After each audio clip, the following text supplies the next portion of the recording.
for coming out tonight to our panel discussion, Living as an Artist in a Capital System, and let's talk about it. This is our first time, and so I'm really grateful for all of you for just showing up and believing in us and this event and the vision.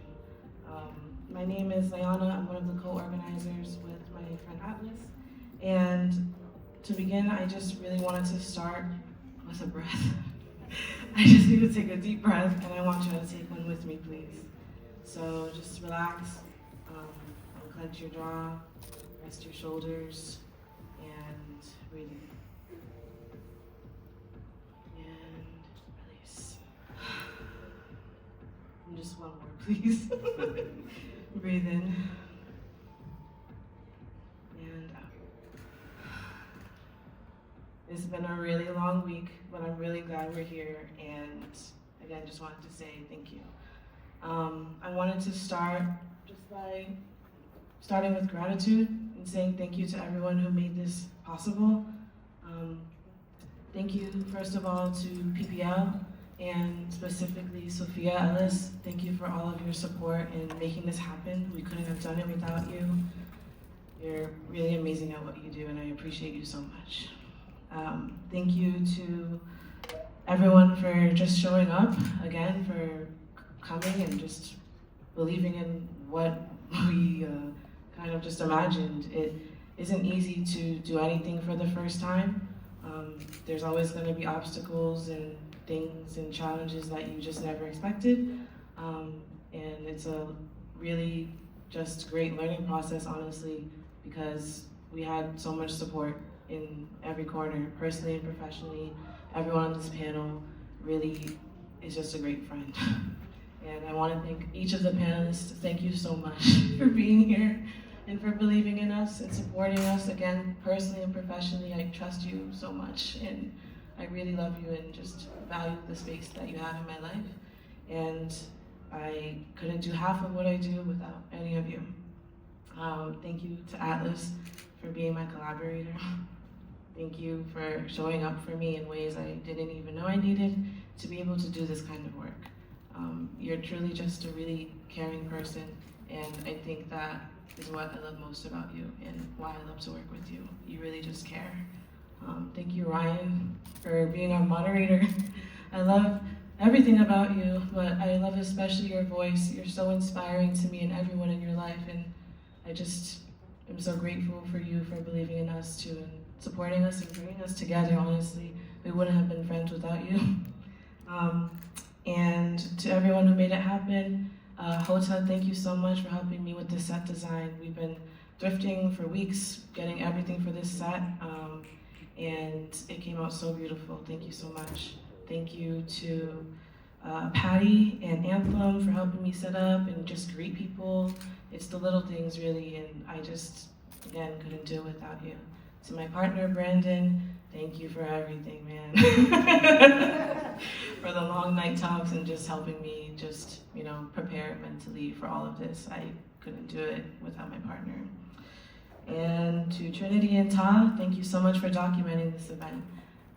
The documentation is just as important, and we'll never forget it because of y'all. And I think I just wanted to say that I'm so truly proud and honored to just be here in front of everyone in this panel. Each artist is so incredibly talented, and I admire each of you for not just your talent, but your character and the way that you impact your community. I think that each of you are such a strong powerhouse, and everyone looks up to you because you're so inspiring, but more than that, you're a good person. And I think everything happens at the right time for the right reason, and this event and this conversation had to happen today for a reason. And I think it's imperative now more than ever that we have more honest conversations.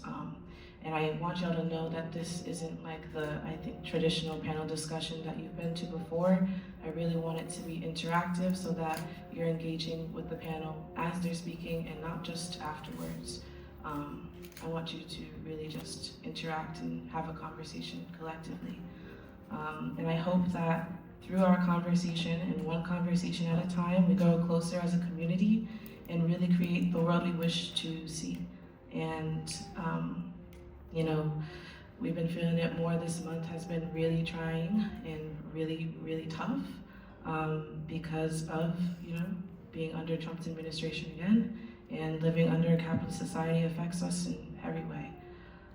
Sometimes it just feels like we're very disconnected, and honestly, the only way to get closer is to just have an honest conversation. So I really just wish that, you know, we don't just merely survive, that we win. And I want to pass the mic to Atlás. Thank you. Can we get a round of applause for such sweet words? Thank you. I know we have a limited amount of time, and I feel very much everything that Leiyana said. A couple of other notes that I just wanted to add, and reiteration for the gratitude that I have for everyone here and everyone that's come and all the people that are supporting tonight, including AM and Alum. I just want to say that it's hard to be vulnerable, and in order to have hard conversations, we have to feel safe to feel vulnerable. So I just want to thank people here today that are here to show their vulnerability, and I feel a lot of gratitude for you, Leiyana, for the ways that you supported me and entrusted in me, and the ways that we felt vulnerable with each other. And to reiterate again what Leiyana said, this is supposed to be an untraditional style of a panel discussion. It's supposed to kind of like break the audience and folks that are on the stage and have there be more of a connection point. So we really encourage you for the Q&A sessions to come up and ask questions if you feel like you can do it, or make comments. We're all here learning, we're all peers. Please don't let this stage fool you and think that one is better than the other. Please, lean into your vulnerability. And with that said, let's talk about it.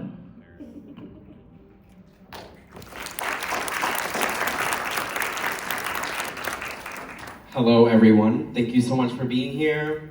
Give it up again for Leiyana and Atlás in our panel. And yourselves. You guys made it. It's freezing out there. It's windy. But yeah, here we are. I'm Brian. I'm an artist, born and raised in Providence and Rhode Island in general. I am a creative director, a photographer, a stylist. I do consulting as well. Just overall have been doing art and being creatively involved for about 10 years now, which is crazy to say. So yeah, you know, we're here to talk about it with the panel, such talented artists and individuals. I'm just so happy to be here. It's really not about me, it's about them. And it's about being able to take away something today, which I hope you all can and will do, and push yourself. You know, I was telling Leiyana and Atlás earlier that as artists, I think we really struggle with taking ourselves serious, and that's the only advice I think that I can give tonight, is to take yourself and your craft very seriously, because the time is now, and you do not have this time again. So just walk away with that. But let's get into it. Why this event is happening. In a demanding, capitalist-driven environment, it can be tough to sustain an artistic practice. Many people have shared similar struggles, which led to the creation of a shared space where everyone can come together, exchange ideas, and offer a form of leaning in on each other through shared experiences and asking questions. The format of the event is less of a formal panel discussion, as Leiyana had mentioned, and it's more of a conversation that we want the audience as well to participate in. So be mindful of that when you hear the panelists speak. And if you have any questions, of course, please do so. Panelists, again, you don't have to answer every question. We do encourage you to be responsive to each other and also ask questions if something is speaking to you. You know, we're here for that. There's going to be 6 questions overall. In between, there'll be some Q&A for the audience or even amongst ourselves. But yeah. Now I'm going to introduce each artist and introduce themselves, you know, give a spiel. Everyone was so kind and generous to their time to create a little bio about themselves, so I do want to highlight that. First and foremost, we have Angel Newman, pronoun she, her. Angel is a Black American artist, creative director, social designer, and educator from RI. Rooted in hip-hop, Islam, the natural world, and community organizing, her work co-creates spaces that uplift those most impacted by oppression, reimagining a just and magical future. She helps organizations transform through design, empathy, and storytelling.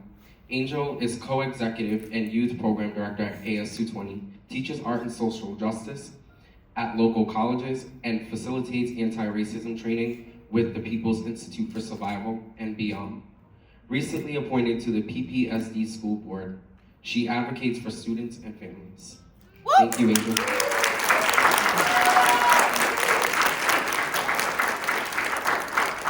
Also, sorry, this may be a little popcorn, but now I'm gonna jump over to Shay in the corner over here. Shay, they, them, is an interdisciplinary artist and cultural worker who crafts immersive worlds of magic and liberation through storytelling. With 14 years in the nonprofit arts sector, they bridge creative practice with urban planning and racial equity. As former artistic co-director of AS220 in Providence, Shay succeeded founder Humberto Crenca before joining MIT CoLab to co-design leadership and community innovation workshops in Colombia. Now an independent artist and consultant, they specialize in artist communities, cultural planning, and arts management rooted in gender and racial justice. Rivera founded Studio Loba, a storytelling lab driving social change through art. Notable projects include El Corazón de Holyoke, Mi Gente Public Art, Moral Docs, Fantasy Island, Luna Loba, and the theatrical works of Antidox, sorry if I'm not pronouncing this right, and Fire Flowers, and A Time Machine. Born and raised in Biroquén/Puerto Rico, Rivera is based in Providence on Narragansett and Wampanoag land. Thank you, Shay. Sav, right beside Shay. She, her. Sav Azar Cheney is a 401-based self-taught artist. She explores culture, community, and design through a series of mixed medium art and activations. Through her exploration and passion for rug tufting, she proudly founded and owns Rhode Island's first Black, queer, and woman-owned rug tufting studio, Tuft BBD. Her hands-on workshops empower and support people into their tufting journey, regardless of experience level. With a strong commitment to community, Sav hopes her experience and knowledge will help inspire not only the fiber arts community, but also young Black entrepreneurs. Thank you, Sav.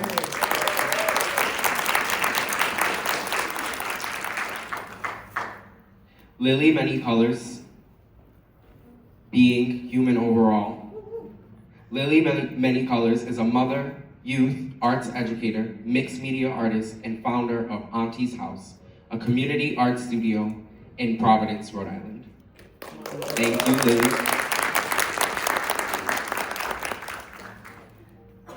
Yasmin Hassan, she, her. Yasmin Hassan is an interdisciplinary artist whose work ranges from large-scale carpentry and fine woodworking to physical computing and digital illustration.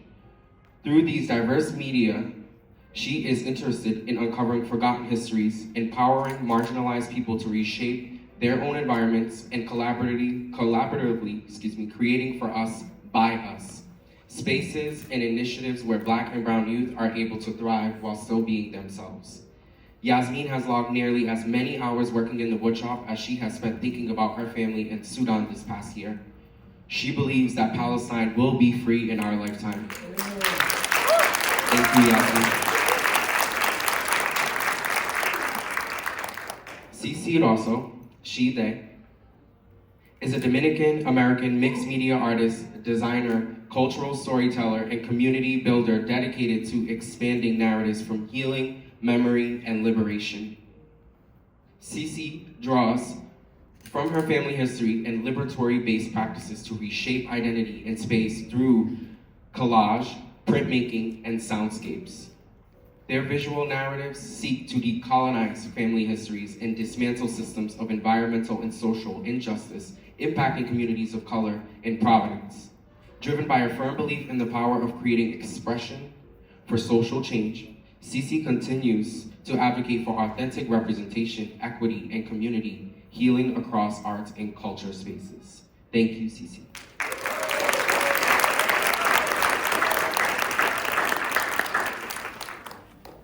As Leiyana said, deep breath.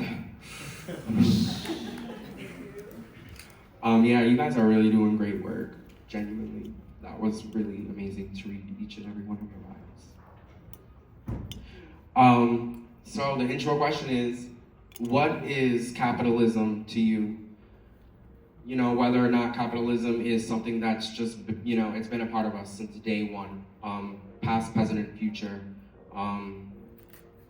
It's deep, it's exhausting. But yeah, does anybody have anything to say about that? What is capitalism to you? Yes, and also I can pass around this mic as well. Oh God, no.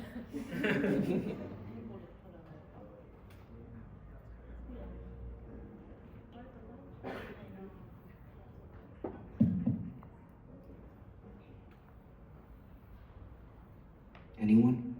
Capitalism is cannibalism.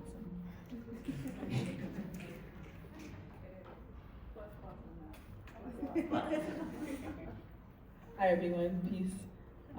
Capitalism to me is, I think of my mom. My mom is 62 and works 7 days a week and cleans houses 5 days a week. She cleans about 4 or 5 houses for folks with money every day. She gets up at 6 and she goes to bed at 10. And then she does electrical on the weekends. And we don't see her. And I love her. We see her on birthdays, definitely. You know, we talk. But capitalism is that. Capitalism is that, has been our life, not seeing our mom, a single mom, who we didn't get to see and still don't get to see because she doesn't have a retirement. And because she's worked in that capacity under the table. No feds in here, right? Okay, don't tell nobody. Under the table, you know, she doesn't have a 401k or a retirement. And so it has been this hustle culture that has taken us away from our mom. And that's capitalism to me. I mean, I definitely relate to what Angel said, like having a dad who's damn near 68 and is like still working with no end in sight. I think having been like more of a designer than an artist, I think a lot about our material culture and how capitalism is like our entire world, everything around us just being built off the backs of, like still actively, the backs of, first of all, slaves, but just like enslaved people, but the rest of the world. And the fact that that's not sustainable, like we can't treat the global south as this like appendage for convenience, I guess. So that's kind of what I think about.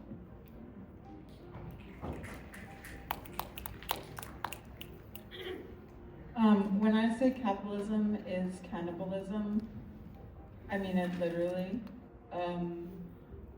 And also, capitalism is this really profoundly intelligent trick that has been played on us that makes us believe that our self-worth comes from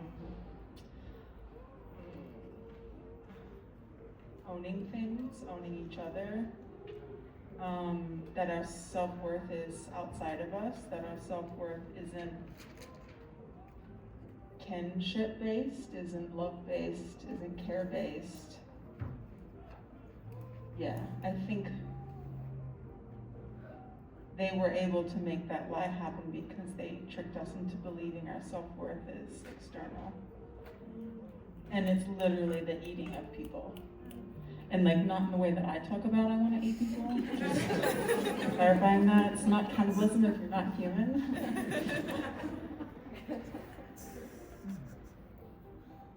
And like what Angel said too, it gets disguised as hustle culture, and we glamorize that, and we see that like on our social medias every day, and we're like, this person's grinding and getting to the bag, and it's all glamorous, and it's like, it's really not that, and it's we're buying into it, and it's tiring. And then I think also the word you were looking for, Lily, too, is like, it's our productivity. Like, we're basing all this stuff on how much we can produce, how much can we create, and it's that. Sorry.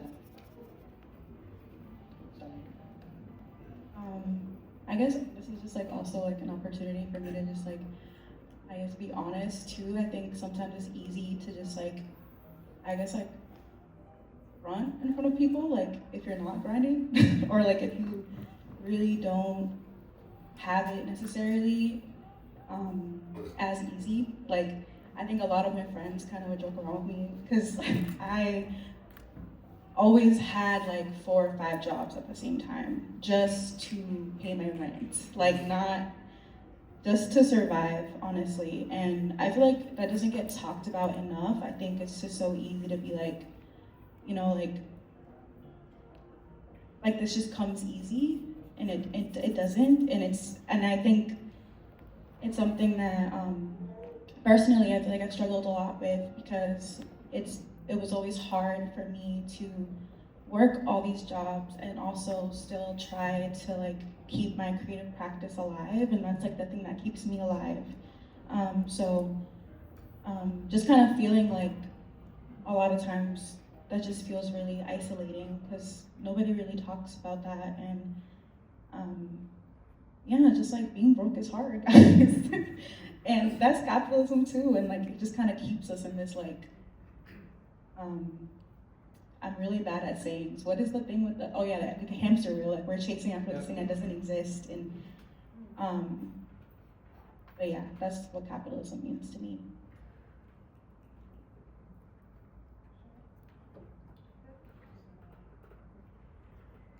I think I agree with resonating with everything that folks have said already. I think for me, capitalism, I think about what it feels like. It feels like grief. It feels like exhaustion. It feels like pain. It feels like witnessing your loved ones go through deep ways of trauma and work in ways that separate themselves from who they truly are. It's grief about witnessing yourself go through that split. It disorients people. Like, I resonate with what you said, Lily, about it's cannibalism, but it's also like a deeply intentional curtain and a fog that keeps us distracted from what we really should be as humans in this world, to then just be pawns for other people's well-being and pleasure while ours are extracted from. I think about all the ways in which that shows up, right? It's like in our immediate relationships, immediate communities, but also far away and remotely. And even thinking about our communities here in Providence, but then also in Borican and Puerto Rico in relationship to the empire. You know, it's like all these bridges that form all across the planet that hurt people.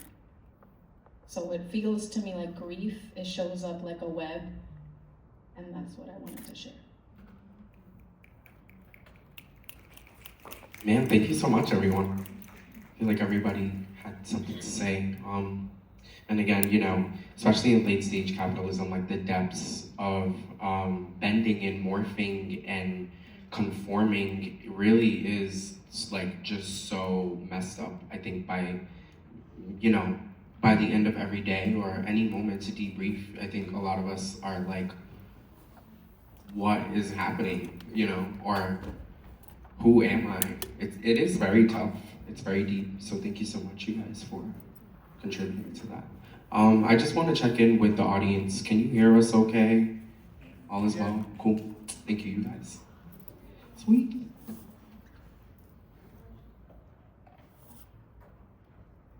We're gonna get into the next, we're going to get into it for real this time. First topic, artists and business intersections, balancing creative freedom with business obligations.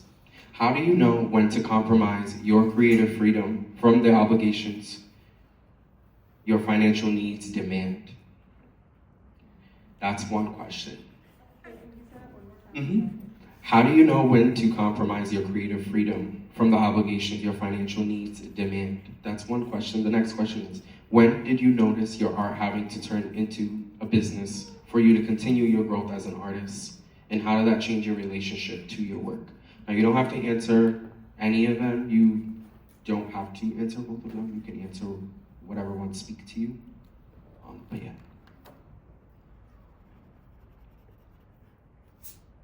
Never compromise. Sorry, say that again. Never compromise. Never compromise, truly. I hate that word. Yeah. I'm gonna respond with a story. I can't remember the year. I think it was 2018, 2017, 2018. I was cleaning houses, Western Mass, rich people who would tell me all about how they just couldn't clean toilets while I'm cleaning their toilet. And invite me to their Thanksgiving dinners so I could, educate them. And then I had a house fire on my birthday because the spirits have a sense of humor. And my daughter and I were homeless for a year. And when I got out of the hospital, I was like, my apartment is not inhabitable. So my daughter and I were like couch surfing. Any DHS people in here? You're not hearing anything right now, okay? And I went back to cleaning houses, and I remember I was cleaning like this apartment building and all these apartments. It was like a condo association. And I had an actual panic attack on the second floor in the hallway. And I realized that I couldn't do this anymore. And I declared in that moment that I wasn't gonna do any work that wasn't in alignment with my purpose. Which, from like a I'll just say spiritual because that in my life, from a non-spiritual or otherwise world way of looking at it, that was insane. I'm a single mom with a kid, I'm trying to like graduate undergrads my last semester, but I quit that day. And I have never done work since then that is in alignment with my purpose and my heart. I don't know that I could like ask somebody to do that. I think I'm sharing that story as like one world is hard, but there's another world always there that will rise to meet you. And I say that as a lived experience. Ever since I made that declaration, it's been real hard. I know some of y'all see my stories when I go off. I've never compromised. I will not compromise my art practice. I have dumpster dope. I have stolen from like those people that I was cleaning their toilets. Is it stealing? I was rematriating, okay? I will not compromise, ever, ever, ever, ever. And if you need help not compromising, find me. Yes. Sit down. Amen. Especially now. Having people like Lily in your life, where you're like a check in, all right, is the compass right? All right, that's important. Yeah, wow, so much in these questions. So I grew up with my grandparents at the beginning because my parents were really young. And my parents were very much like small town people, church people. They had a little auto parts shop that they started as a little business for their community to like fix their cars and like, get parts and things like that. So I joked that I was like in little business shape with little notebooks since I was like 2 doing community, customer service. But I think what the experience of my grandparents taught me is like there is a role that we can play in community when we bring resources and are together in conversation about how we share resources together. My granddad closed down his auto part shop 32 years after it had been running. And honestly, that was the way that helped fund like me going to school, like, you know, our cousins, and like just, it was the anchor of the family, my grandparents. And he closed it down and I was like, why didn't you just talk to our cousins and keep it going and maybe grow it? And he said like, that was not the purpose. The purpose was for our community and for our family to be okay, and it served its purpose. And now it's time to close it. And like, what a powerful statement of understanding that it's not about growing wealth and power at the expenses of people. It's not about expanding things just for the sake of expanding things. It's the understanding that you're playing a role to build together your community and have safety and financial protection, you know? So I think about that. The short thing around like my practice, I worked at ACE 220 for 8 years, legacy here with Angel, you know, and one of the things about ACE 220 was like really creating safe spaces, well, safe, nothing is safe, clearly today, January 2025. But spaces that could help people launch up their creative businesses, have spaces to make work, have spaces to live, and just like that ethos, right? So a lot of my practice has been focused on like making that for myself, but for other people. Like, we are a creative workforce, we make money. It doesn't mean we're capitalists. I try to tell people that too. Capitalism is like extractive and painful and dangerous and like weapon, it's a weapon. Communities protecting each other, building wealth together, sharing and exchanging resources is solidarity economy, and that's what we need to continue to do. So for me, like my creative practice was tethered. I don't sell artwork. I provide services. I like the exchange of being able to be in relationship to people and build knowledge and build structures that I find much more enriching and connected to my practice than selling work. I would love to figure out how to sell work, but it's not my calling, and I make peace with that. And the last thing I'll say is like we each have different roles or modalities in this, you know? So I think the constant reminder that it's okay to have different roles or different ways in which we are in the world. Like, I was a nonprofit worker for a long time, then I became an independent practitioner. I started Studio Loba as a small business, and now I'm back to being like a staff at a nonprofit and a climate justice org. It's like I've had different roles in my life, and with the access that I can use, I can build systems for other people. And people build systems for me too. You know, Auntie's house is a safe space for me to like be able to do work, for example. So I think about that. Yeah, that's what comes up for now, a lot. Waterfall of thought. I think for me, I know that when I first started creating, I was selling work, and I definitely was not thinking I was going to start a business when I started creating rugs here in Providence. And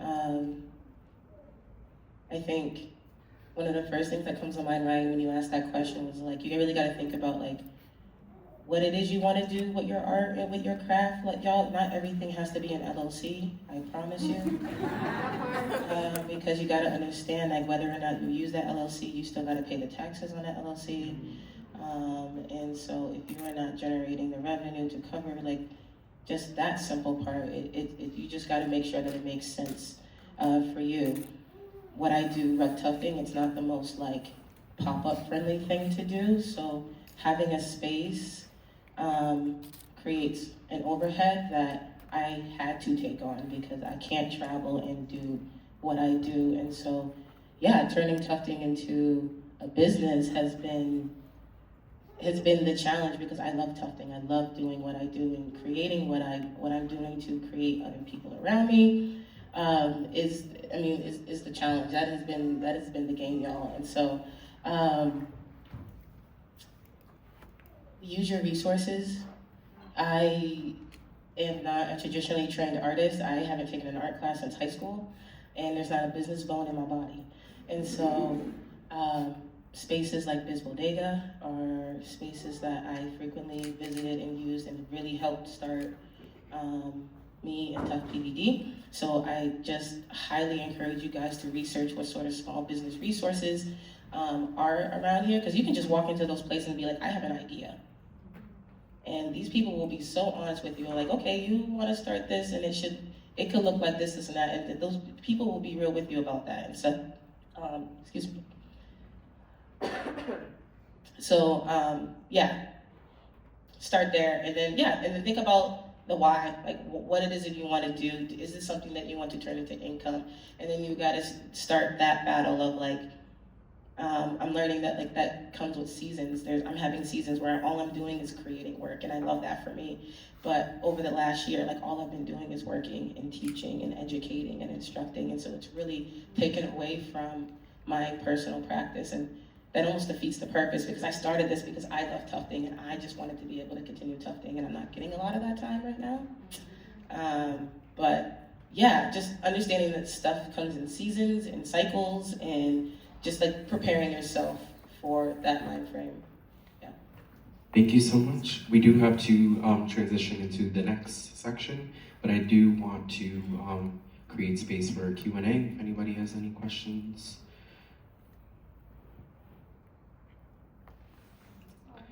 Yeah, please. Oh, me? Yeah. Sorry. Yeah. I'm just like in a space very similar to Lily right now. I'm lucky enough that like my mom is my safety net. I'm like, unemployed and living with her. It's been like that for a while. I walked out of my retail job for the very same reason that you quit your cleaning job.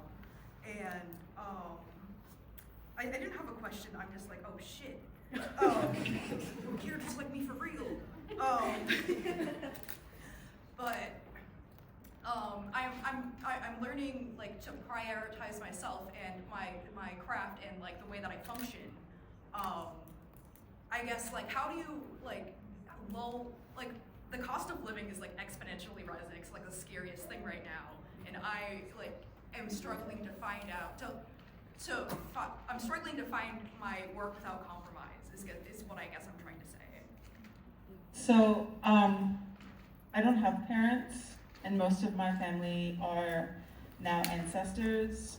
There's a bunch of family that I know exists somewhere, but I don't know who they are. And then I have others who are literally on the other side of the planet and we're estranged.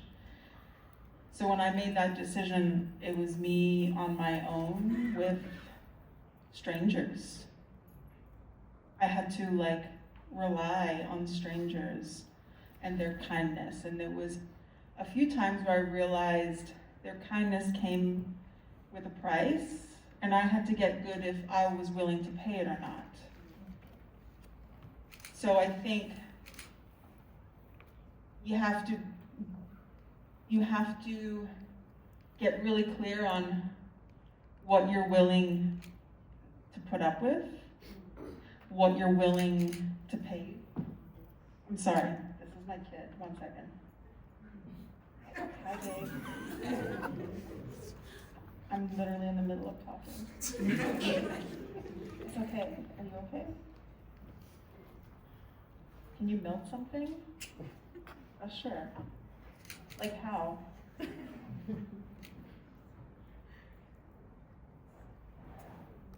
Yeah, sure. Okay. Yeah, can you just let the upstairs neighbors know? Yeah. Okay, thanks.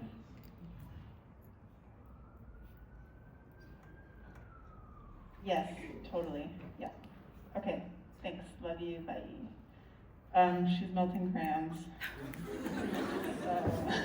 Pray for my house.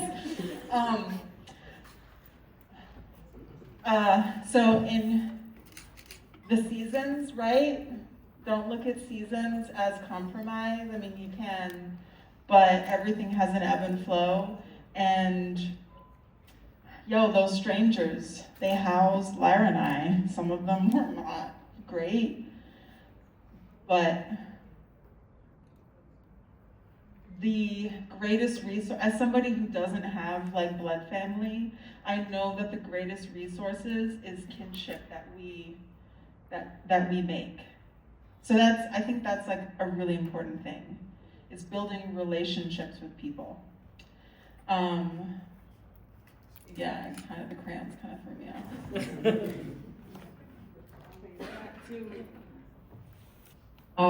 Sorry, it's kind of loud. I was gonna say that to me, there is a difference between compromise and sacrifice. And to me, and check me if I'm wrong, but the way that I feel that out is compromise is adjusting your values to make something work. That doesn't feel good to you, and sacrifice is maybe having to like put down something that you care about or want to do for yourself in the name of something that you really care about. And does not compromise your values at the same time. And I kind of draw that distinction because I think for me, I have 5 kids, y'all. Like I have a 20-year-old, an 18-year-old, a 7-year-old, a 5-year-old, and a 1-year-old. And I was a teen mom and an artist, right? And so I think sacrifice is all I know when it comes to my time and my art and my community work. And I love that for me because when I think about my work as an artist and as, you know, somebody making money in this system, like for me, my first business, my first institution is my home. And it is my children and my home and my partner and what we're building there. And if that don't work, nothing works. And there's a lot of sacrifice in making a home work. Anyone who, whether it's roommates, a partner, like whoever, like we know, like that ability to sacrifice is what creates the family and what creates the community in the workplace and that solidarity that we're talking about. And so for me, my artistic practice, whether it was me being in dance crews as a young kid, like we were out there, you know, getting money as kids, like dancing in the mall, like working for talent development agencies that were kind of sleazy, to be honest with you. But like we were a hip hop dance crew. And so we were just trying to get jobs anywhere because we had no money. And so we're just dancing for anywhere. We're in clubs we shouldn't have been in, to be honest, making work, you know, at open mics, getting paid, maybe in food to like just kick some rhymes and stuff. And I think being a teen parent, having my kid, I got pregnant when I was 15. I had my first son when I was 16 years old, and I had 2 kids by the time I graduated high school. For me to continue as a rapper and as a sound engineer, as a dancer, as a painter, like getting my finances in order, I had to go get a full-time job. Like that was just part of it. It was like, yeah, I understand what I want to do, but I know what I gotta do. And that's, you know, what I was raised to, like, what you want to do and what you got to do ain't always the same thing. You know what I'm saying? And I'm lucky that I found AS220 because I was able to live out my values, right? And like be in this position where like they gave me my first job and I'm still there. You know what I'm saying? But I think the key thing I wanted to sort of elevate here is that the only way I've been able to make it work is through that solidarity with my team and with my community and my family, right? Whether it was my mom having my back, my partner, my sister, if I needed something. But it was being really, my mom, you know, the hustle, I don't want to glamorize it, but it's useful, right? I got a hustler spirit, you know what I'm saying? I do. And I thank God for that because I was able to understand, all right, bang, I'm a AmeriCorps Vista at AS220 getting paid nothing. I'm on food stamps. I need childcare. How do I collage that with my job at AS220? All right, now how do I hustle and get a degree with 2 kids so that I can start flipping that and teaching classes? How can I work at AS220 and then also go work at Everett and be in a dance, like Cece was saying, like I always have at least 3 to 4 jobs, always. You know, to this day, y'all. Daycare, if anyone's thinking about having a kid, daycare is $1,400 a month. That's rent. You know what I'm saying? So, and through that, and yes, there is sacrifice in ways that I know for me, this year I'm claiming something different. Like I love that I needed that word, Lily, thank you. Because I'm like, I feel like I've sacrificed so much that my personal creative practice, I've rationalized and justified how it's in everything I do, and it is, but there is something sacred about my own practice, like what Sav was saying. And so now I'm in this state of like, okay, you've done a pretty good job hustling and collaging. You always got 3 to 4 jobs on rotation. You're able to cover your basics. The next step for me is that liberation is like being able to create, right? And my creative practice is like what Shay was saying, like I like to create space and programs for others to take advantage of and use. To me, that is the art for me. Like, I love drawing, I do all types of art. I just say I'm an artist because I literally do everything. To me, there's nothing more fulfilling than making space for others to do their thing. And at the same time, I know for that to be sustainable, I gotta do my thing too. But just sacrifice and compromise, I guess to me, like the cliff notes are sacrifice and compromise really, I think they're different. You gotta sacrifice, you gotta bring people in. Collaging is a skill that like extends way past just like paper and like magazines. Like collaging is an art in itself for life. And then really being able to like also know when you're rationalizing a little too much and sacrificing too much, when you gotta call that back in a little bit too.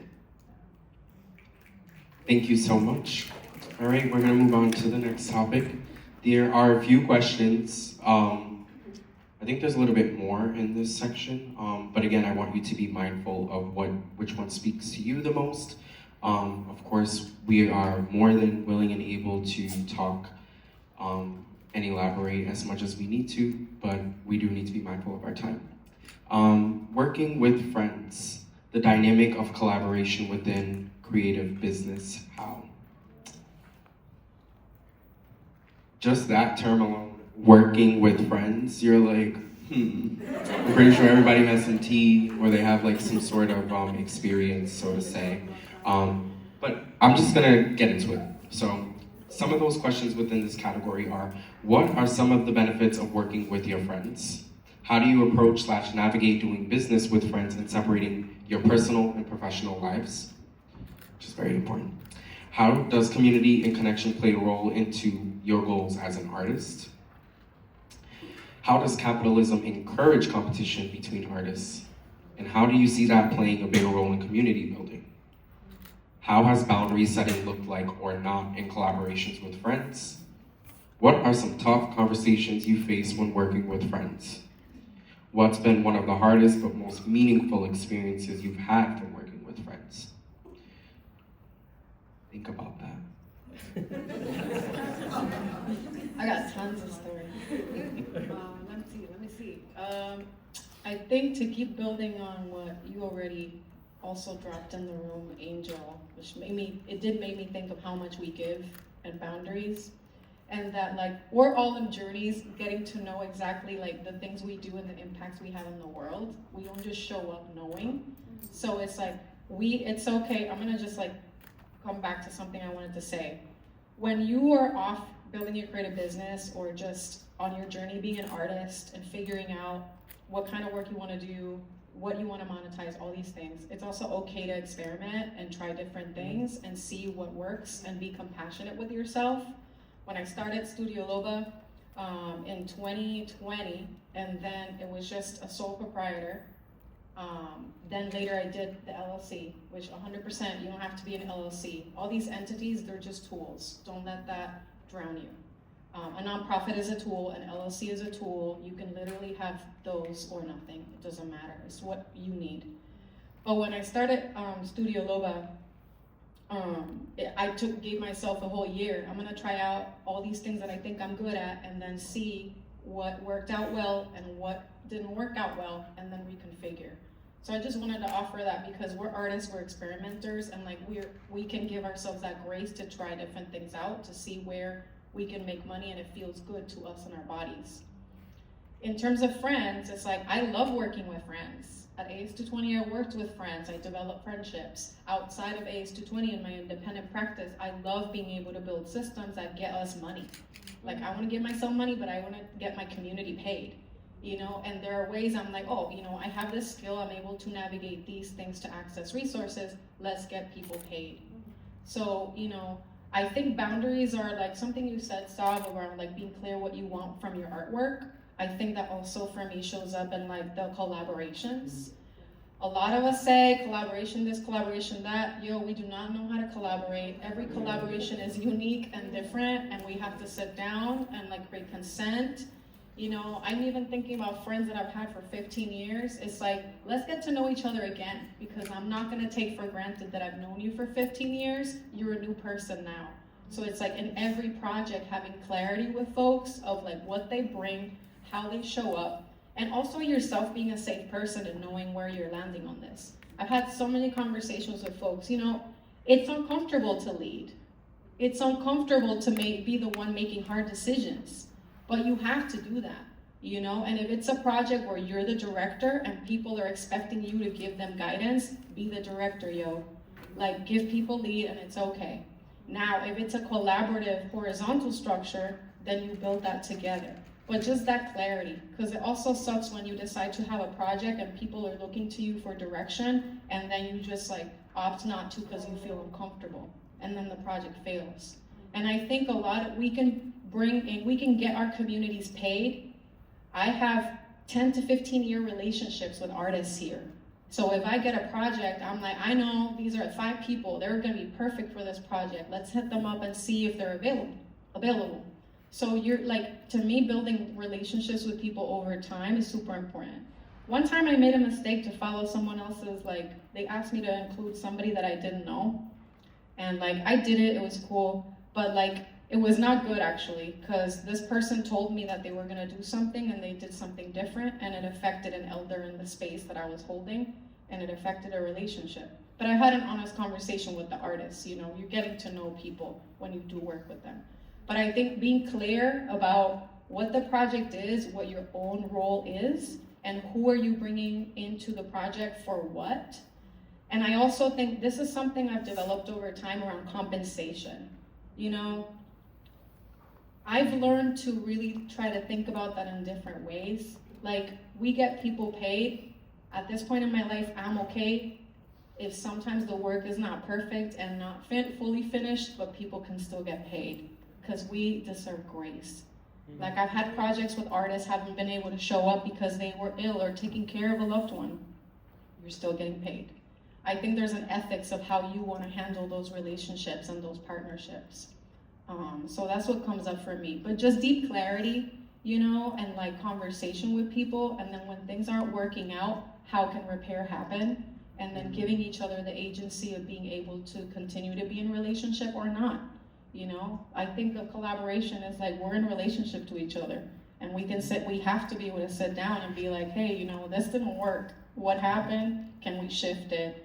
And coming from a place of love and care, not adopting these things that capitalism have ingrained, especially, like, I think about myself, you know, it's like, we've been taught to police people, you know, and it shows up in moments like this. So being aware of dismantling that and being compassionate to figure out solutions together.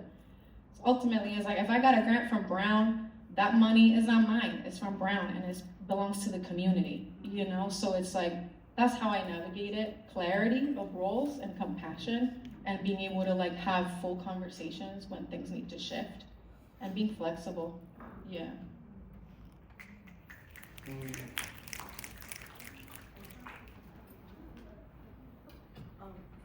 Yeah, I guess the word that Shay used towards the end, grace, is something I was really thinking about. I think grace and discernment are 2 words that I think about when I'm working with my friends. And working with your friends can mean a lot of things. It can mean that you're paying somebody to do something, they're paying you to do something, or you guys are working on one specific goal in tandem. But I think what can be nice about working with friends is you can experience these like moments of flow and feeling really, really comfortable and feeling like, oh, we can, you know, go to my house and relax and have coffee and like do all this stuff, and it can be this like soul enriching experience. But it really, like, not in a negative way, but I think discerning which friends, just like, you know, like some friends are like amazing, but you can't live with all of your best friends, you know, like some people you just, that person like does the dishes like not too often and like whatever, like it's just, people are different, right? So I think the one-to-one relationship that y'all have is important, like knowing that is important. I also think like, it sounds weird, but not being scared of certain formalities. Like, I've worked with people who I've known for a long time and we like drafted up a contract, right? Just to have that and just to make sure nobody's feeling some type of way about certain things. And I think just this like 2-way transparency is super important. There are definitely moments where like you work with friends and maybe you've feel differently about that friend when you're finished the job, but hopefully, like I think she mentioned, that idea of aspiring towards repair and just like not holding everything in can make those processes a lot more easy. I have a practice of not taking things personally. I think it helps that I'm neurodivergent. And when someone says that I've done something that sucks, I work really hard to not think about myself. I think, oh shit, there's a problem, and I need to like rise and participate in finding a solution. So I think not taking things personally is really important, and not being afraid of conflict. And shout out all my traumatized people.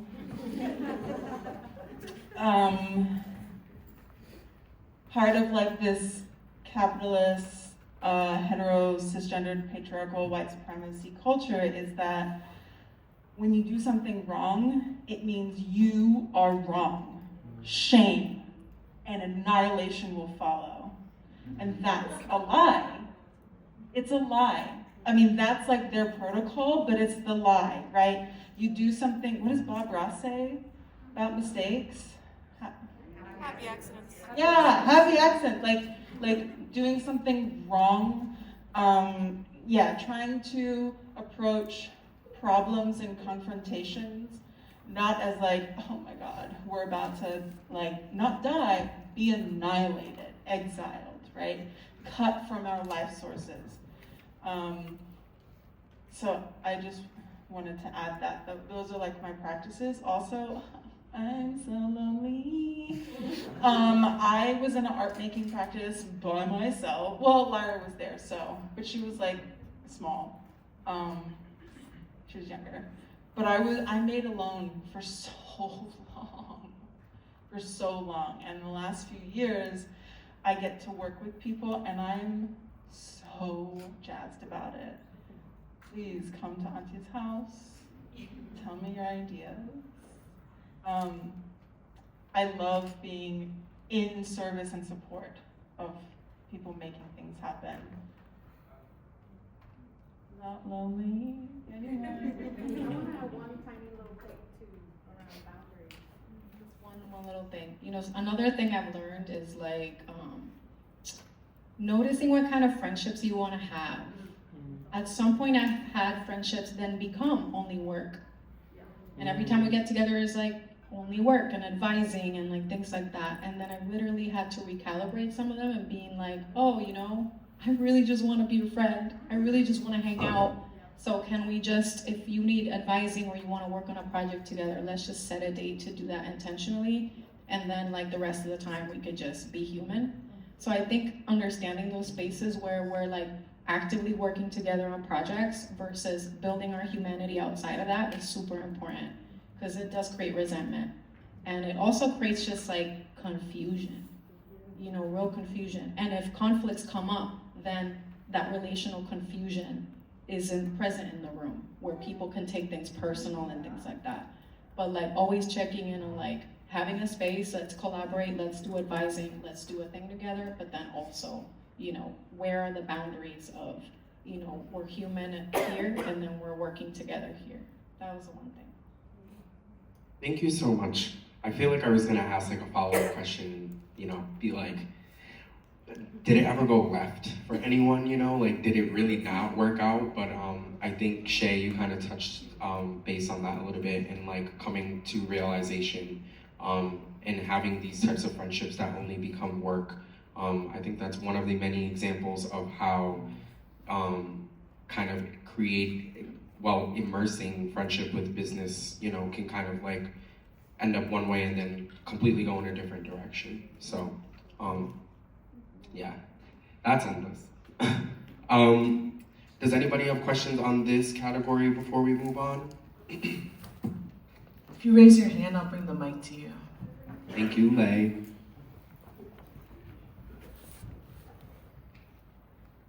How do you feel about people you work with downplaying your work and your creative accomplishments?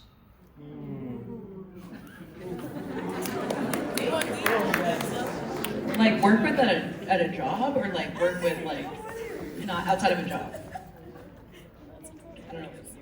Oh, no, can you get this like that? Like creative accomplishments in general, like creative projects, creative like thinking, creative anything, like because I experience it a lot in my environment. I'm like, don't work with those. No, I feel like yeah, you can answer the question. You were just talking about it, but I don't know. I feel like for me, it's more around just like I think you really do have to.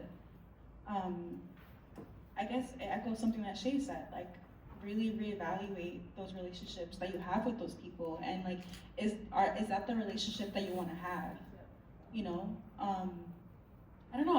I feel like I also just have to think about that a lot as like how I just engage with people and like the relationships that I build, and I don't know, like is that just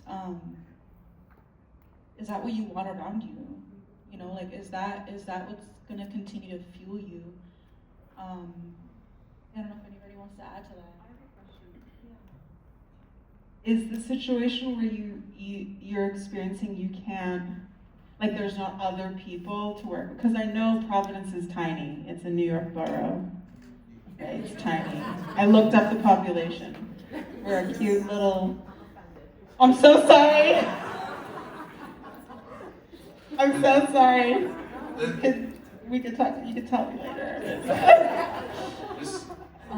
It's not like that at all. It's like you can have an idea and then a narcissist will come out of nowhere, voicing their idea.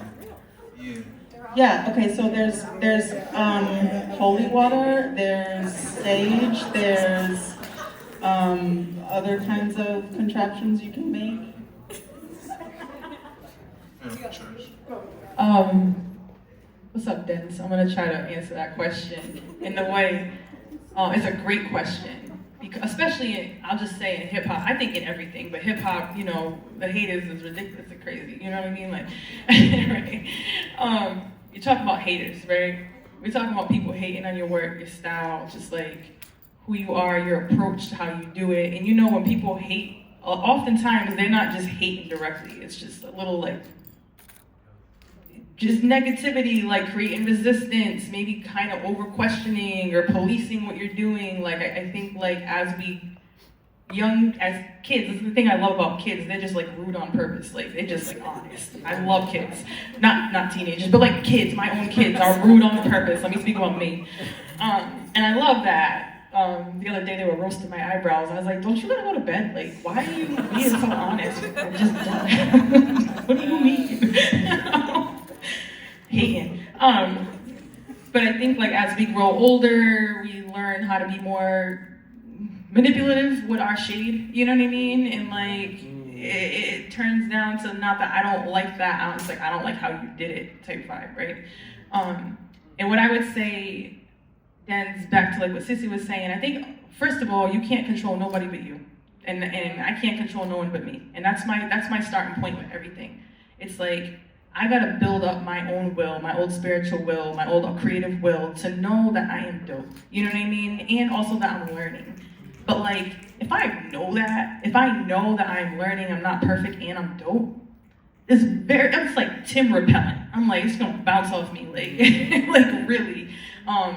There's very few, maybe I'm a narcissist, but there's few things people could tell me and it's gonna shake me. I'm just like, word? I'll consider that, I will consider that. But like, I think that took for me a long time of like, being like, I know I'm learning, but I know I'm good at what I do, I care about what I do, and if you don't like it, there's other restaurants, bro, like go eat something else. Like I don't know what to tell you, like you literally can go somewhere else. And I try to do that with care, you know, but I think it's prevention work. It is about knowing yourself first, knowing you can only control yourself if you're lucky, and intentionally putting yourself around people, not yes men. Don't be around yes men or yes people, right? Because that's detrimental too. Any people who just tell you you're dope all the time, they are kind of just as bad for you, if not worse. I'm gonna be honest with you. You gotta put yourself around people who like care about you. And they care about you so much, they're gonna tell you when you got spinach in your teeth. Or they're gonna tell you when the track that you laid down is trash, but they're gonna say it in a way that you're gonna receive it. And it's like, bro, you've been using the same flow on every track. Or you literally sound like Pop Smoke. Like, why are you doing this? You're from Providence. Like, why are we doing this? I don't understand. like I don't get it. It's not that I have this experience at all, but like, right? And so I think like you need people in your circle, and I do think we have to put the mirror on us. It's like if we're receiving everything as shade, if everyone's hating on you, that's something you have to examine too. And not you, Dennis, because you're real. I know you. You know what I'm saying? But like, if you're, because I've met people like this, and I've been this girl where it's like, oh, everyone don't like me. They think I'm white. It's like, well, then maybe you're doing something that you have to question. You know. And I will say the last thing I'll say around approach, right? Because sometimes people, it's not. They're intentionally trying to be jerks or they're trying to hate. Your just approach might not be their approach. Your way of being might, like the way I create is very collaborative. It is messy. It is unpredictable. But the ethics and the values around it, I aim for them to be rooted in anti-racist principles, rooted in emergent principles, rooted, you know what I mean, in this idea that like we don't know, but like I believe we're gonna get there. Not everyone wants to work that way. Not everyone has the capacity, like everyone talks about collaboration, but like when, you know, and we have a AS220 youth is in the house right now, right? And we work on Future World. What's up, AS220 youth? They're all in the house. We work on Future Worlds and they will tell you, they are the experts, that it takes a certain maturity and expertise and artistic integrity to collaborate with 80 people. Right? And knowing that like as like Nafi and the crew are writing the script, that the fashion that Ruby and the crew is doing can influence the script. And then we think we got a perfect script and now the dancers come and they're like, we need this dance in there. And it's like, oh snap, we gotta fit that dance in there now. And that creative way that we're buying into is very specific to how we create at AS220 Youth. Not everyone wants to do that. And so then it can come out as like hate or I don't like it. And so I think just back to what Shay said, and I'll wrap it up, is like, I think trying to name your values and how you create, why you create, who you create with, and giving people that ability to consent to working with you just as much as you with them. Woo. Thank you so much. Thank you, everyone. Sorry, there's another question? Yeah. Oh, Alrighty, Lay.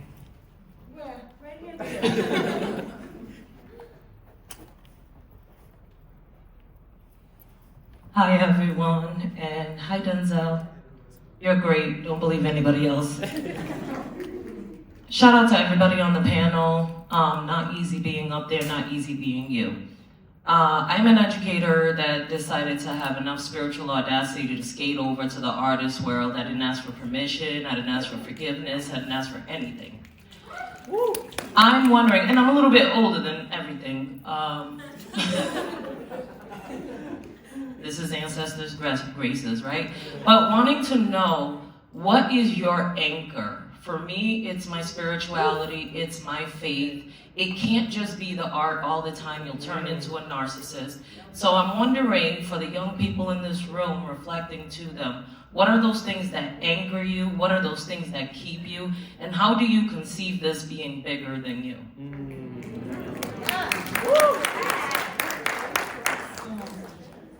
I mean, for me, just very plainly, for me, it's God. I just like completely having faith and trust is something that I really had to learn in this past year. And that's such a scary thing. And I feel like that's such a parallel to creating and like putting something out into the world. It's just like trusting yourself. But yeah, for me, my anchor is prayer and like building a relationship with God. And I feel like a lot of that is also just like translates into my creative practice and finding, still kind of learning more about myself and but also feeling like not alone and having some sort of guidance. Thank you for that question. I recently did a performance that was mildly offensive to colonial motherhood. And a friend who went asked me, how do I know that I'm doing a good job? And I'd never thought about that before, and I'd never been asked that question. And also, sorry, I'm like also looking at my phone, it's my kid. My art is the way that I'm in service to my ancestors and the spirits. Everything I do artistically,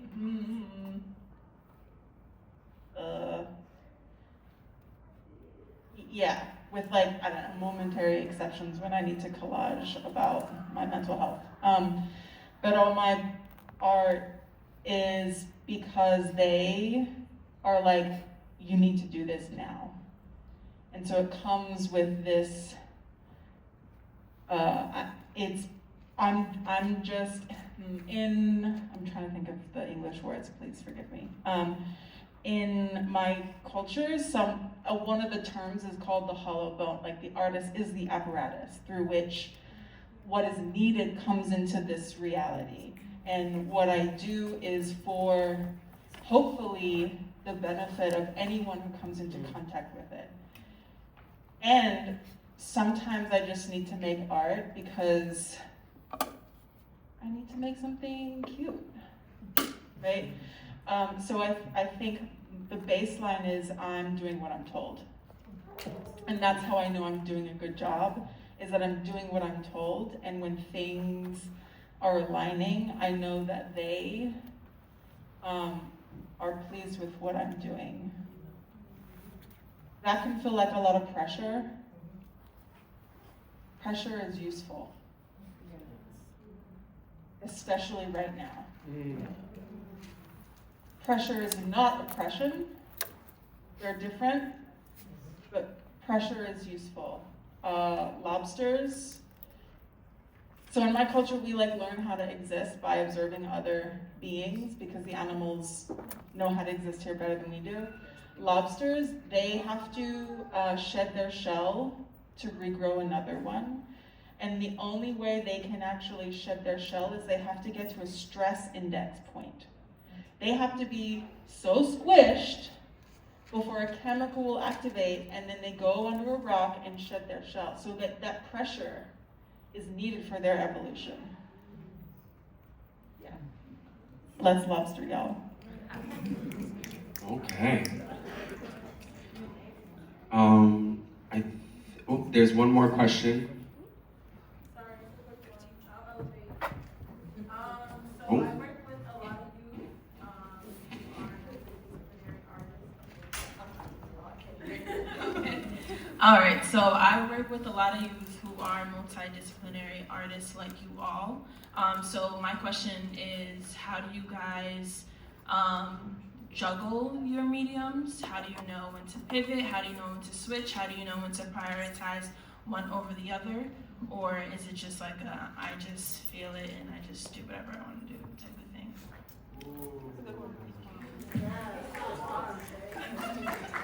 That's an excellent question. I'm gonna combine it actually with a question you offered as well. Thank you for that question.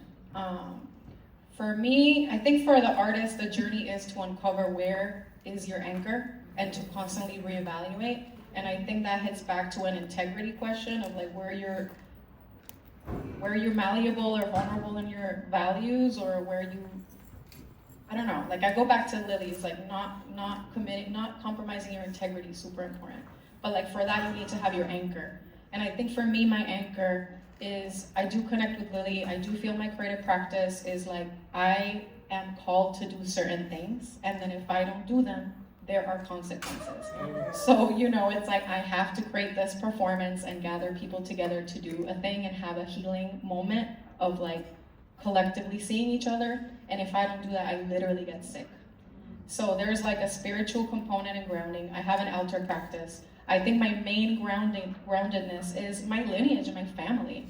I come from a lot of people that did a lot of sacrifices and suffered oppression and also worked through grit and like helped build up their own families and other people, and like I owe them my energy, you know, I owe them to carry on and do what I can to, if I'm able to build things, I build them with other people and for other people too, because that's my lineage and that's what they did for me. So my family and lineage, my spiritual altar practice, but the spiritual altar practice gets me back to like who I am and like what is true to me, and that I constantly have to sort through what is me and what is other people's shit, and like constantly going back to self. And also just thank you for like stepping into your own journey too in creative practice, and for flagging that there's a lot of ego in artistic practice. I've constantly like been able to like, we need to continue to do work that serves our communities. If we don't do that, if we don't know why we're doing the work we do, it is gonna be co-opted, it's gonna be used against us and against the people we love, whether we want to or not. So keeping rooted. So thank you for that question. And to the multimodal, I love multimodal. I did not go to school for art, except after 12 years of community practice, I got a scholarship at RISD. So I was blessed with that experience, because otherwise I would not have been able to be that. But it, you know, was after 12 years of like community practice. And I didn't even do art, I did research. But like multimodal is just like whatever message you're being called to be sharing with the world. It's okay to experiment and use the messages. I create the performance, I create video, I create, you know, similar to Angel, like very multidisciplinary. And because what's important to me is the message, like I'm supposed to and want to communicate something with community, and then I look for what medium is the best in this context. The last thing I'll say is this reacting to the moment. You know, one of the most important things I learned about in AIDS to 20 and through our mentor, Umberto Cuenca, is that we reflect the times now. So our work is really important because we create work that helps people understand each other and our community and ground, and also see clearly what is happening around us. So it's important to have spaces like this one. Thank you, Ryan. Thank you, Atlás and Leiyana, to like reflect constantly our times, because us having conversation is creative practice. Us being in relationship to you in this space is creative practice. So that's how I approach it. I'm like, play, you know, play any medium. And if you're not comfortable with a medium, go jump on it. Go take a pile of mud and roll on it. And that's performance. You know, we don't need to take ourselves so seriously. Thank you so much, Shay. I think there's well, I mean, I don't want to take away from this elaboration. I think that this is a perfect opportunity to go into the next topic, which, of course, CCU can start off. It's gut intuition as practice, using intuition in navigating creative and business decisions. So the question for this essentially is, can someone please explain what discernment means and why is it important to apply to your practice? How do you maneuver disingenuous collaborations?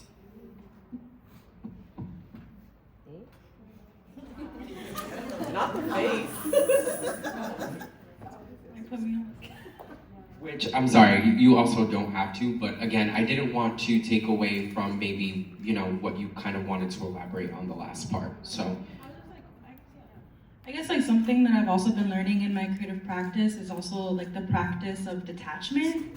Like not being, I think also echoing something that you said earlier too about like not taking everything so personally. Like don't get me wrong, the work is very personal, but something I've been learning is just like, if I put it out and there's like a practice of also kind of detaching from it, because sometimes people just don't like what you do, like, and that's okay too. But not taking that personally.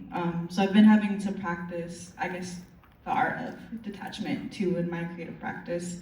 And I feel like that also kind of holds me accountable to not get so attached to like every single medium. It allows me to flow in between all of these different things. And I kind of just go where I'm called. But that's like what I wanted to answer earlier about the like multimedia practice. And I feel like that also kind of goes into discernment and intuition and like just listening to your gut, and how that is literally what's going to guide you and lead you to like where you need to be.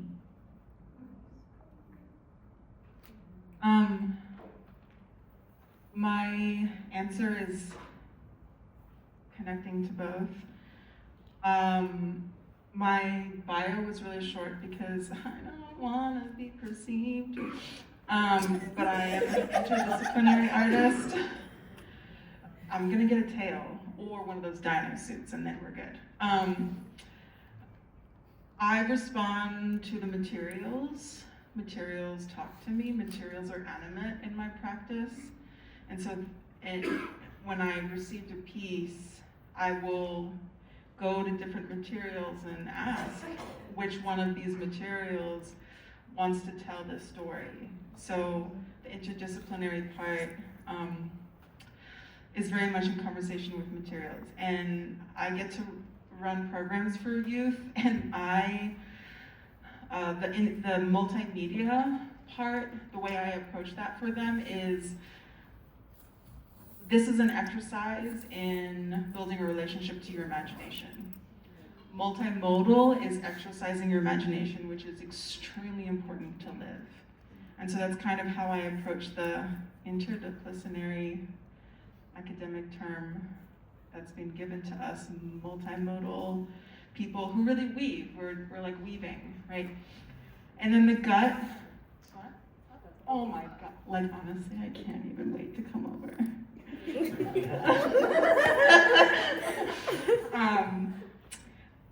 The gut and discernment, I think, in order to practice discernment, I could be wrong, but this is my practice, is in order to practice discernment, you have to have some understanding of yourself in relationship to the world. And you have to know your capacity and your limits. And unfortunately in this culture, children aren't really allowed to learn because they're not allowed to like get an ouchie, right? It's like, there's no third space for children to play. There's no outside really for them, right? There's a lot less opportunities for kids to learn their capacity and their limits, which messes with discernment possibilities. So I think those things, and the work works you and the work talks back, which will help you with your discernment. If you're working with something and it's like, absolutely not, you need to be able to hear it. You gotta be able to hear the yeses and the nos. Sorry, I have a quick question. Oh wow, this is really loud. Seth, were you gonna say something? I didn't want to speak over. Oh, I had a point too. Yeah, I'll go after you.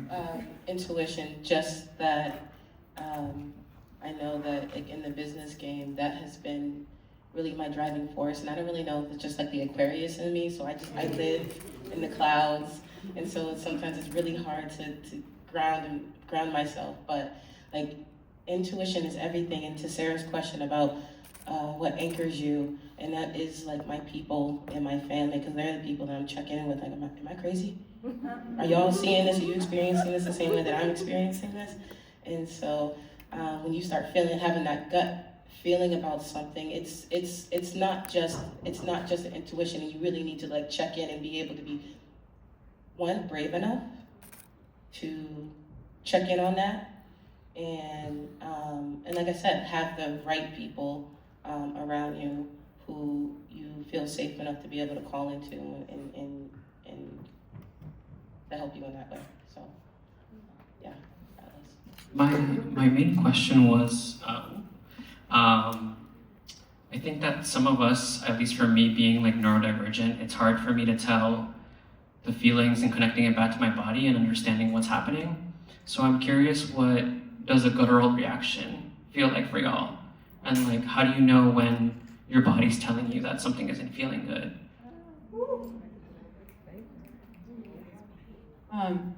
I know for me, well, maybe just going back just a tad bit and then to go to that Atlas, like, I will say, like, as a person who is, like, pretty, like, gut heavy in terms of, like, how I lead through the world, it is through the intuition, like, I'm just feeling it over here all the time, and, I do think it's important to evolve that muscle, though, because the intuition that served you at one point may not always serve you And there's a maturity and a nurturing that even your intuition and your gut needs. And it does, I think, relate back to what our sister in the front talked about, which is like connection to something bigger than yourself, which to me is the only way to evolve that sense of self, which then is that sense of intuition. And for me, my connection to Allah, to God, through prayer, right, and through reading and through research, like Shay was talking about, like, that is how I grow my spiritual self and my capacity to not just focus on myself and know that it's not just about me. Because I think in a lot of creative practice and in the arts, and I think truthfully what makes me shy away from my own practice is like this idea of self-worship, which I don't like. And I struggle with that. I struggle with that, like especially in the digital age, and everyone has, it's just always about me, me, me. And it's something that I'm like, that's not why I got into art. I got into art to serve something that is bigger than me. To serve my people, to be a servant leader is why I'm here. It is not to edify myself or to worship myself. And so just connecting that to that, I do think to evolve that intuition, I think we're in an age where a lot of folks just think people are out to get them. And to me, it screams immature spirit. You know what I mean? Like, and some people are out to get you, but often it's not your own people, it's a system. Like, do you know what I mean? Like, often it's really not actually your own people, it's actually like something bigger, and where we become the crabs in the bucket. And so, for me, how it shows up in my body, and it was happening all last year, is there's also something about just having kids where your body doesn't feel like your own anymore. Like, I don't even know what this is. Like, I have no idea. And so, through yoga, you know what I mean, through dance, through my, almost like my residency in some ways, whatever, doing Bliss Body is how I reconnected myself to my body, and through prayer. And because otherwise I was feeling a lot of tension in my stomach, and specifically in the back of my neck. Like, I started even developing like a bump, like in the back of my neck. I know when I'm overly stressed out is when like my neck hurts so bad. Like, it almost feels like whiplash, you know? And I've been kind of working through that, and I realized I was holding a lot of tension and also intuition that was, I'm not gonna lie, a little bit misplaced. It was actually speaking to like my lack of like relationship to God, you know, and to what is bigger than me. And I was so focused on myself and what I could control and the things that I wanted to see happen, and it just became so me centric, that it started to affect my health. And I really needed to recalibrate myself in the last couple of months to be like, yo, I am somehow, because narcissism shows up, people always think it's just about like someone who's just like thinks they're great, but it also shows up in people who just self-victimize too. And it's just consistently just making it about themselves, whether it's good or bad. And so if any of it is just like over the top about you, it's something to like check back in with your gut around, because your gut instinct could actually be telling you something that's not correct. It might be telling you you need to look at you. Thank you so much for that. I want to be mindful of everyone's time. I want to encourage people to ask questions if they can. I think we have about like 7 minutes. We need to actually start leaving. Oh, yeah, really? I'm sorry, yeah. Okay, scratch that. However, I do appreciate everyone being here. I do want to be respectful of everyone's time. Guys, if you do have questions, I'm pretty sure you guys are able to reach out to any of these artists individually. Of course, I want us to all be respectful of each other's space and time. If you want to say thank you at the end, please do, please don't. But yeah, again, truly, thank you so much, you guys. I hope you all had a wonderful takeaway from this experience. Incredible. Sorry to rush this, but we really got into it and we really wanted it to flow. Wow, this is really loud. Thank you all so much. The building does close at 7 p.m. We try to do this as late as possible because we know some people work. But we have maintenance folks here that still have to go home to their families. So if we could respectfully leave as fast as possible, that would be incredible. But a huge round of applause to y'all as well. So thank you.